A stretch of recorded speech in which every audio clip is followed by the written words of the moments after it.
Happy Wednesday to all. நேற்று evening Murugar கோயில் வரலும் போயிருந்தோம். நானும் அம்மா சிஸ்டரோட போயிருந்தோம். சாமியெல்லாம் நல்லா பார்த்துட்டு நேராக சங்கீதா போயிட்டோம். லைட்டாக ஸ்நாக்ஸ் எல்லாம் சாப்பிட்டோம். பாப்பாக்கும் பார்சல் வாங்கிட்டோம். அவங்களோட ட்ரீட் தான் நேற்று. வீட்டுக்கு வர்றதுக்கு ஈவினிங் 7 o'clock ஆகிடுச்சு. வந்து நெக்ஸ்ட் என் ஹஸ்பண்ட்க்கு அவங்க டின்னர்லாம் கொடுத்து தூங்குறதுக்கு கொஞ்சம் லேட் ஆகிடுச்சு. மார்னிங் எழுந்துக்கும் லேட் ஆகிடுச்சு.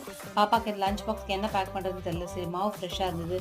சரி ஆனியன் கேரட் ஊத்தப்பம் பண்ணிடலான்ட்டு மினி ஊத்தப்பம் மாதிரி ஊற்றிட்டு கார சட்னி தான். நேற்று வாங்கிட்டு வந்த பாதாம் மில்கே பாப்பாக்கு கொடுத்துட்டேன். ஜூஸ் போடல.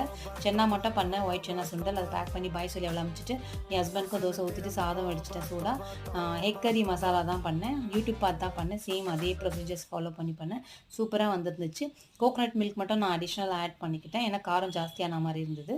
சூப்பராக இருந்தது. நீங்களும் கண்டிப்பாக ட்ரை பண்ணி பாருங்கள். இறக்கிறதுக்கு முன்னாடி ஸ்டவ் ஆஃப் பண்ணுறதுக்கு முன்னாடி கொஞ்சமாக கசூரி மெத்தி கரம் மசாலா மிளகுத்தூள் போட்டு ஆஃப் பண்ணுங்கள். இது வித்தியாசமாக இருக்குது டேஸ்ட், யூஸ்வலாக டேஸ்ட்டோட.